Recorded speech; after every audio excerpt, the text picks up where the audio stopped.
Jésus a mis ses pieds dans ma maison. Il a mis ses pieds dans ma maison. Jésus a mis ses pieds dans ma maison.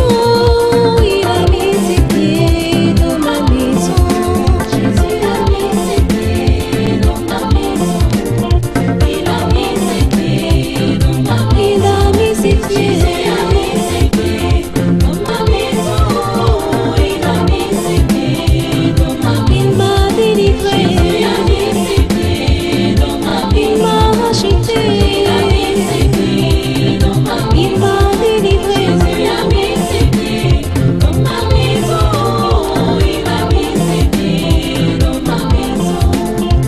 J'ai reçu Jésus dans ma maison. J'ai reçu la paix, l'amour et le bonheur. Quand j'ai reçu Jésus dans ma maison, j'ai reçu la paix, l'amour et le bonheur. Jésus a mis ses pieds dans ma maison.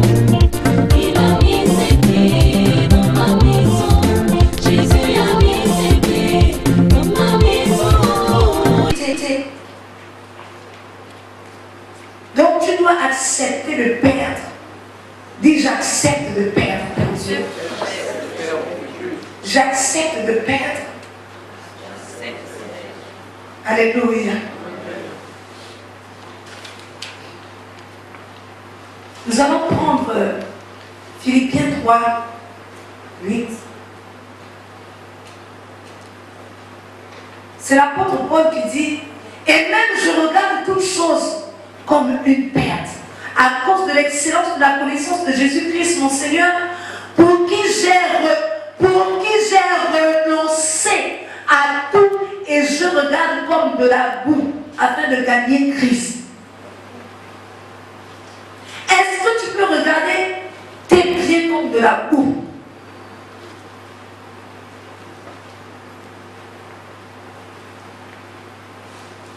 Alléluia. Notre Père spirituel, il a tout abandonné. Il regarde même ses moyens comme de la boue. Il investit tout dans l'œuvre de Dieu. Donc on se retrouve même, on n'a pas de quoi manger. Pourquoi? Parce il préfère arranger le plafond de l'église que d'acheter la nourriture pour la maison. Il préfère payer le courant de l'église que de payer le courant de sa maison. C'est fort, hein? Alléluia. Regardez comme de la boue. Il y avait une soeur qui me devait 700 et quelques mille. 700, elle devait 1 million, on a commencé à rembourser. Il restait 700 et quelques mille. Certaines personnes savent. Je regardais cette soeur, elle avait tellement de dettes. Je dis à cette soeur, je te remets la dette de 575 000, je pense par là. Remets-moi seulement 200 000 sur les 700 000, 75 000 qui restent. Le reste, elle a sa bouche ouverte comme ça. Je vous assure que je n'ai pas eu mal au cœur. Parce que ceux qui savent m'ont dit, oh, fallait me laisser par mois 20 000, 20 000, 20 000, même si ça prenait 10 ans. Comment tu peux laisser? Pourquoi? Parce que je vous assure, Dieu m'a fait une grâce excellente. Je regarde l'argent comme l'amour. Pour moi, l'homme de Dieu nous a toujours inculqué que la relation c'est plus que l'argent. Et quand tu as ancré en toi que la relation c'est plus que l'argent, tu peux donner facilement. Ta relation avec Dieu c'est plus que ton argent. Peu dire amen. Amen. Ta relation avec Dieu c'est plus que l'argent. Et quand tu sais que la relation, aujourd'hui je peux dire à la soeur que oh, j'ai besoin de la boisson de Sobraga. Elle va me dire, amen. La dernière fois, j'ai eu besoin de l'eau, mais après, j'ai laissé tomber. Dieu n'a pas permis. Même m'a dit, je vais te servir de l'eau. À mon compte. Alléluia.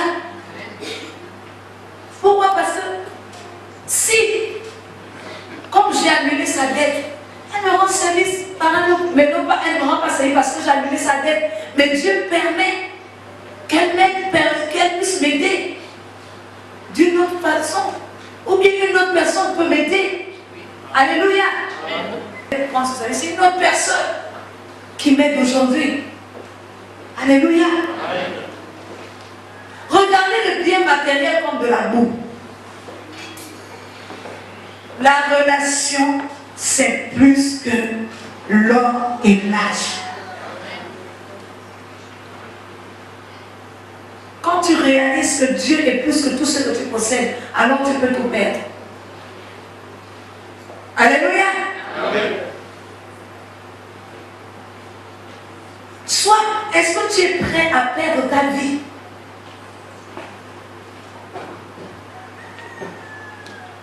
L'apôtre Pierre dit dans Marc 10, 28, il dit, voici nous avons tout quitté, nous t'avons suivi. Alléluia. Il a dit, voici nous avons tout quitté, nous t'avons suivi. Pourquoi? Parce qu'il avait déjà quitté. Mais toi, tu n'as encore rien quitté. Tu n'as pas quitté ta vie. Tu mènes la même vie de débauche qu'avant. Tu mènes la même vie de mensonge qu'avant. Tu mènes la même vie de debout qu'avant. Tu mènes la même vie de bar qu'avant. Alors tu demandes à Dieu de te donner quoi? Qu'est-ce que tu veux que Dieu te donne? Tu as le même comportement aussi impoli à la maison qu'avant. Tu veux que Dieu te donne quoi? Tu es aussi têtu qu'avant. Tu veux que Dieu te donne quoi? Tu peux venir prier sans accepter de perdre ton ancienne vie. Accepte de perdre la musique que tu écoutes. Alléluia. Je suis allée à la fête de l'école d'Azaf. Il y avait des musiques qui passaient. Azaf a refusé de danser. Il n'a pas dansé toutes les musiques, mais il y avait une sœur, une chrétienne qui avait sa fille de 2 ans. Mais je vous assure, ce que j'ai vu sa fille faire, la bouche est restée ouverte comme ça. Il y avait les barres qui coulaient comme ça. Là. Les crachats ou les entrailles sont sorties par la bouche. Je regardais sa mère, je dis que ta fille de 2 ans danse comme ça. Elle danse, je ne sais même pas, je ne connais même pas ces chansons, les chansons bizarres. Les chansons qui passent en ce moment-là, en tout cas, je ne connais pas. Mais la petite fille, la danse, les fesses c'était comme le copion du dos, comme ça bougeait seulement plus. Petite de 2 ans. Je suis restée dit que toi. Et elle chantait ça, sérieuse. J'ai dit à 2 ans. J'ai dit, mais si ta fille danse comme ça, elle dit que c'est ton image. Lorsqu'elle dit que tu danses comme ça, elle me dit, oh non, c'est pas moi, c'est pas moi, c'est peut-être les voisins. J'ai dit, quel voisin? Ce sont les voisins qui éduquent tes enfants. Si ton enfant amène la nourriture du voisin à la maison, mais tu fais quoi? Tu jettes la nourriture du voisin, n'est-ce pas? Alléluia. Si un jour ton enfant va chez le voisin, il y a un plat de poulet, et que tu sais que cette nourriture-là, tu ne manges pas ça dans ta maison, tu fais quoi? Tu mets à la poubelle. Mais si tu laisses l'enfant consommer dans ta maison la nourriture du voisin, ça veut dire que tu es comme le voisin. Alléluia. Tu peux pouvoir perdre l'habitude d'écouter des musiques bizarres. J'ai écouté un enseignement qui m'a mangé le partagé sur Facebook, un homme de Dieu qui prêchait sur la musique. Il disait, le diable n'a pas inventé la musique. Le rap n'est pas mauvais. Le diable n'a rien inventé. Puisque c'est ce qu'on a créé pour ça. Donc tout ce qu'il est en train d'inspirer aux hommes là, tous la musique, c'est la musique qu'il jouait avant au ciel quand il était avec Dieu.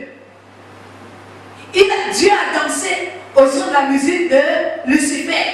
Quand Lucifer jouait la musique, Dieu dansait. Donc tous ces rythmes-là ont commencé où? Au ciel. Il n'a rien créé. Le rap n'est pas mauvais. ce qui est dit dans l'oracle qui est mauvais. Alléluia. Amen. Donc maintenant, toi, quand tu vas danser les chansons de Rihanna, de Beyoncé, dès que tu lèves la main comme ça, la Bible dit quoi? Quand on lève la main, c'est un signe de quoi? Les jeunes, lorsqu'on se retrouve à l'église ici, Dieu reçoit notre adoration comme de l'abomination. Pourquoi? Parce qu'avant de venir toute la semaine, tu as dansé, tu as fait, même si le pied a fait ça. Tu as offert ton adoration toute la semaine au diable. Arrivé le dimanche, tu es bien fatigué. Tu offres à Dieu les miettes. Parce que l'adoration, ce n'est pas chanter. Hein. Dès que tu fais ça, tu bouges là. Adorer, louer Dieu, c'est danser. Alléluia. C'est pourquoi vous allez voir les concerts des Américains demander, la première chose qu'ils demandent au public, c'est levez les mains. Est-ce que c'est pas vrai? Il dit levez les mains, il dit yeah. Tu lèves les mains, yeah. Tu sais pas que quand tu dis yeah, tu lèves les mains, tu adores déjà. Alléluia. Donc, est-ce que tu peux quitter? Tu es prêt à quitter la musique que tu écoutes dans ton téléphone là? Si on regarde ton téléphone là, on écoute là. Il y a peut-être 2 louanges, mais 1000 chansons mondaines. Alléluia. Après tu viens à l'église, tu peux dire que tu adores Dieu, tu n'adores pas Dieu. Ne donne pas. Il vaut mieux ne rien donner à Dieu que de donner à Dieu les miettes. Vous allez vous imaginer, le président de la République est là, vous devez servir le vin.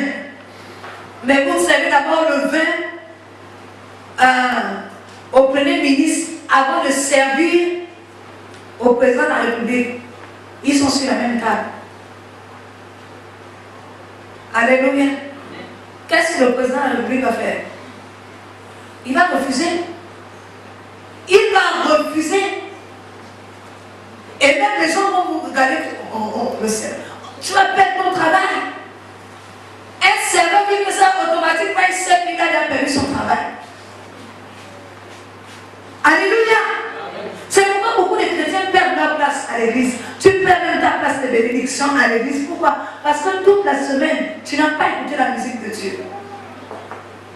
Alléluia. Est-ce que tu es prêt à perdre tes lieux de fréquentation régulière, les lieux que tu fréquentais avant? Est-ce que tu as perdu ça? Est-ce que tu es prêt à perdre tes amis? Est-ce que tu es prêt à perdre ton emploi? Hein? Quand je parle d'emploi, il y a certains jobs qui ne sont pas bons. Par exemple, les boîtes de nuit là. Quand tu travailles la boîte de nuit, c'est pas bon. Dans le bar, c'est pas bon. Hein? Alléluia. Est-ce que tu es prêt? Tu es déjà prêt aujourd'hui à perdre ton emploi dans le bar? Alléluia. Dans les boîtes de nuit. Tu travailles dans une boîte de nuit, tu es chrétien, c'est pas bon. C'est comme si tu es l'employé du diable. Tu vas finir par succomber. Hein? Alléluia. Est-ce que tu es prêt à perdre les films que tu regardes? Alléluia. Nous autres, les accros de la télévision. Est-ce que tu peux faire 2 jours sans regarder la télévision? Hein? Alléluia. Est-ce que tu peux faire... Tu n'es pas au travail, parce que c'est autre chose. Si tu es au travail, tu ne vas pas regarder la télévision. Est-ce que tu peux faire que tu es en week-end, tu passes dans toute la matinée, tu ne regardes pas la télévision? Ou bien à partir de 19h jusqu'à 24h, tu ne regardes pas la télévision. Jusqu'à... Vous ne pouvez pas faire ça, non? Hein? Bon, est-ce que tu peux passer toute une journée sans regarder ton téléphone? Alléluia. Est-ce que tu peux faire un jour sans regarder Facebook? Hein? 2 jours. 3 jours. 3 jours, 1 semaine. Pendant un mois même. Qui peut faire une semaine sans regarder Facebook? Heureusement que tu as vite baissé la main. Moi, je n'aime même pas Parce qu'il ne faut pas mentir. Faut pas. Ça, il y a une différence quand tu es obligé parce que ton téléphone a des problèmes. Hein? Parce qu'il y a des gens, tu es obligé parce que ton téléphone n'a pas Facebook ou parce que ça a des problèmes, donc tu es obligé de ne pas être. Alléluia. Il y a d'autres personnes, tu prêtes même le téléphone de d'ici de classe pour entrer dans Facebook. J'en connais. À l'école. Ils sont là, amen, papa. Ils sont même dans la salle. C'est en classe qu'ils profitent. Ils rêvent même pendant la nuit qu'il est en classe pour demander le téléphone de son condisciple pour entrer dans Facebook. Est-ce que tu es prêt à perdre Facebook? L'apôtre dit les Facebook. C'est comme ça qu'il appelle ça, les Facebook. Et la personne tient de rentrer dans les Facebook. Alléluia. Est-ce que tu es prêt à perdre les films pornographiques que tu regardes? Nous avant, quand on voit, quand je m'étais convertie, quand je voyais les films là où on s'embrasse, je me sentais gênée. Surtout s'il y a des parents qui sont là, même quand je zappe vite. Mais aujourd'hui là, l'enfant vient regarder même des plaies comme ça. On est plus gêné, c'est tout à fait normal. C'est normal de voir deux petits enfants de 12 ans à l'école primaire s'embrasser dans les films des blancs là. C'est normal. Ça ne nous gêne pas. Alléluia. Amen. Et il faut voir comment ces petites filles-là commencent. Oh, t'es l'amoureux de tête. Oh, t'es l'amoureux de tête. Oh, quand tu vois, tu as vu Kalpana. Oh, regarde, n'est pas mort. Je regarde comme ça. Je dis, oh Seigneur. Et lui, il n'aime pas celle-là. Il n'aime pas celle-là. Oh, mais je te dis, j'ai regardé ça sur toi, Seigneur Jésus. Alléluia. Est-ce que tu es prêt à perdre YouTube là pour Christ? Alléluia. Amen. Est-ce que tu es prêt à faire ça? Le genre de film que tu regardes. Alléluia. Amen. Nous allons lire la parole de Dieu dans Jean.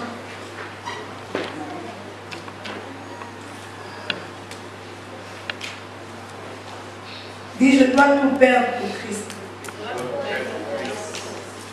Je dois tout perdre pour Christ. Alléluia. Il est écrit dans Jean 10, à partir du verset 17 à 18, le Père m'aime parce que je donne ma vie. La Bible dit quoi? C'est Jésus qui parle. Il dit le Père m'aime. Pourquoi? Parce que je donne ma vie. Il ne m'arrache pas ma vie, mais moi-même je donne. Dieu aime ceux qui donnent volontairement. Les amens sont suivis. Dieu aime celui qui donne volontairement. Amen. Alléluia. Si tu donnes volontairement, tu es l'ami de Dieu. Il dit personne ne me l'ôte. Donc personne n'a enlevé la vie de Christ. C'est lui-même qui a donné. Personne ne doit t'arracher tes offrandes ou bien ta dîme. Toi-même tu dois la donner. Alléluia. Il dit, je la donne de moi-même. C'est pourquoi la Bible dit, ce qui n'est pas le fruit d'une conviction est un péché. Ce que tu ne donnes pas de toi-même, c'est un péché. Donc les choses que tu donnes à Dieu, les choses que tu fais à Dieu, le fait d'abandonner, ce que tu dois abandonner, si tu le fais avec Dieu, c'est un péché. Il faut l'abandonner de tout cœur. Alléluia. Amen. Il dit, j'ai le pouvoir de la donner, j'ai le pouvoir de la reprendre. Tel est l'ordre que j'ai reçu de mon Père. C'est-à-dire que quand tu donnes, tu as le pouvoir de reprendre ce que tu as donné. Mais avec Dieu, quand tu reprends ce que tu as donné, tu ne reprends pas comme tu as donné. Tu reprends au centuple en plus. La vie que Jésus a donnée sur terre ne ressemble pas à la vie glorieuse qu'il vit en ce moment. Alléluia, assis à la droite de Dieu le Père. Amen. Les avantages que Jésus avait quand il a donné sa vie, ce ne sont pas les avantages qu'il a maintenant après avoir donné sa vie. Alléluia. Donc si tu donnes à Dieu 100 francs, il faut savoir que quand tu vas récupérer ce que tu as donné, ce ne sera pas 100 francs. C'est plus de ce que tu as donné. Donc si tu donnes ta vie à Christ, si tu perds ta vie ne sera pas comme tu l'as donné à Christ, elle sera améliorée. Alléluia. Si tu donnes à Dieu ta télévision noir et blanc, il va pas te rendre une télévision noir et blanc parce que chez Dieu il n'y a pas de noir et blanc. Il va te donner un grand placement, combien de pouces? Le plus grand c'est combien? 1000 pouces. Alléluia. Il va te donner le dernier cri.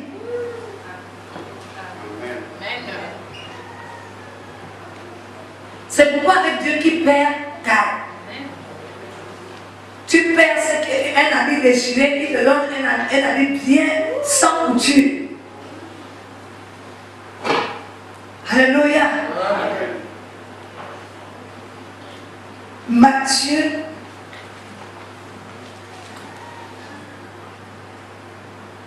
Nous avons dit qu'il y a deux façons de perdre, non?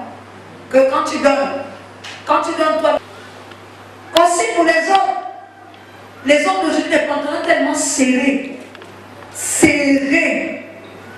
L'homme marche une dette.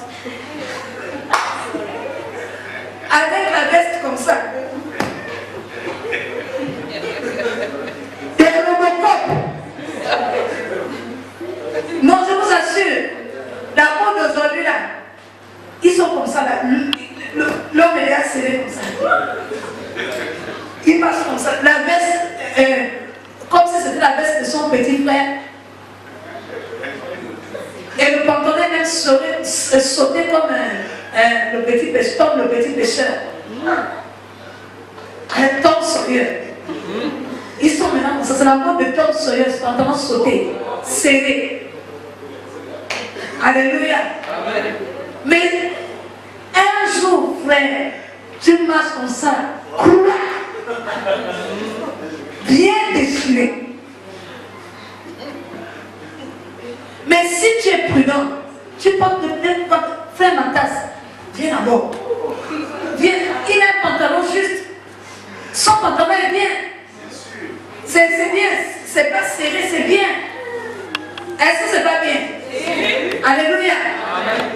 Maintenant, tu vas te mettre à porter le pantalon collant. Même les hommes veulent maintenant montrer leur force.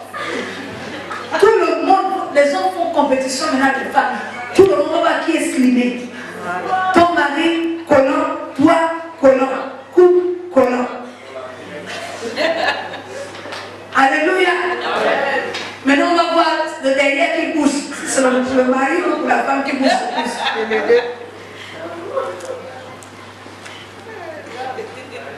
Alléluia. Non. Ça va se déchirer. Tu vas dans la chaîne comme ça. On va voir le papa avec le pain à une soirée. Mais qu'est-ce que c'est pas? Vous avez la veste là attachée sur le niveau des reins. Mais frère, qu'est-ce que c'est pas? Est-ce que tu as des menstrues?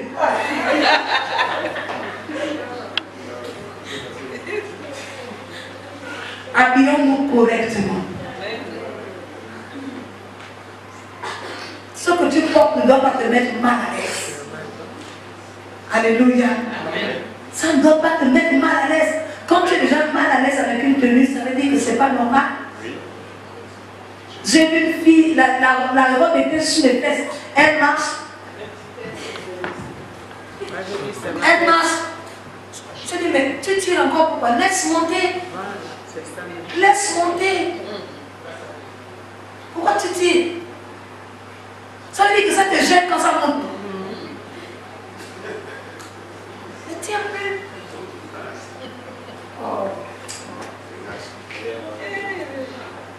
Abandonne avant que le pire n'arrive. Alléluia. Abandonne, dis à ton frère, abandonne l'habillement là. Avant que le pire n'arrive. Parce que la Bible dit, le simple, c'est celui qui ne comprend pas. Le simple, c'est celui qu'on a prévenu, on a conseillé, tu n'as pas compris. Avant que tu ne sois puni, abandonne. Avant que Dieu ne te fasse abandonner.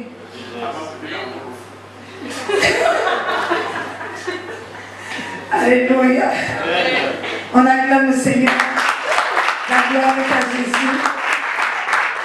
Quand il va faire tout ça, abandonne avant que tu ne rencontres le fou. Alléluia. Abandonne ce que tu fais. Dis Dieu me voit. Alléluia. Il vaut mieux abandonner. Il vaut mieux perdre maintenant. Alléluia. La semaine prochaine, nous allons voir souffrir. Mais tu sais déjà, Dieu nous a prévenu qu'il faut perdre, non? Oui. Alléluia. Donc Dieu nous a présenté aujourd'hui les deux cas de figure. Perdre par toi-même, tu décides de donner, ou perdre, on t'arrache. Alléluia. Moi, je préfère donner par moi-même, Seigneur. Pardon. Je me fais perdre par moi-même, je me livre totalement à toi. Alléluia. Exposition là, c'est pas bon. Alléluia. Parce que Dieu ne fait rien en cachette. Maranatha. On acclame le Seigneur. C'est le genre de paroles que les gens n'aiment pas. Que les chrétiens n'aiment pas. Les acclamations sont tellement faibles. Accepte de perdre pour gagner avec Dieu. Parce que lorsque tu perds l'orgueil, tu gagnes l'humilité et la gloire. Parce que la Bible déclare que cette humilité précède la gloire. Alors que tu vas perdre l'orgueil, alors tu vas gagner l'humilité et la gloire en plus. Alléluia. Donc accepte de perdre. Accepte de perdre. Donc perdre volontairement avec Dieu. Alléluia. Amen. Tu vas lever ta voix, tu vas remercier le Seigneur pour le message de ce matin. Dieu a mis ses pieds dans ma maison. Il a mis ses pieds dans ma maison. Jésus a mis ses pieds dans ma maison. Il a mis ses pieds dans ma maison. Jésus a mis ses pieds dans ma maison. Il a mis ses pieds dans ma maison. Il a mis ses pieds.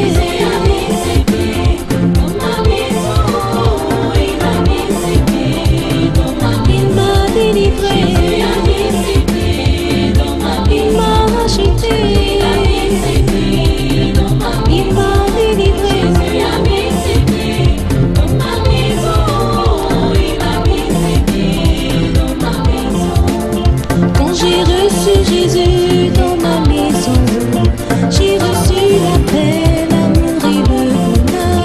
Quand j'ai reçu Jésus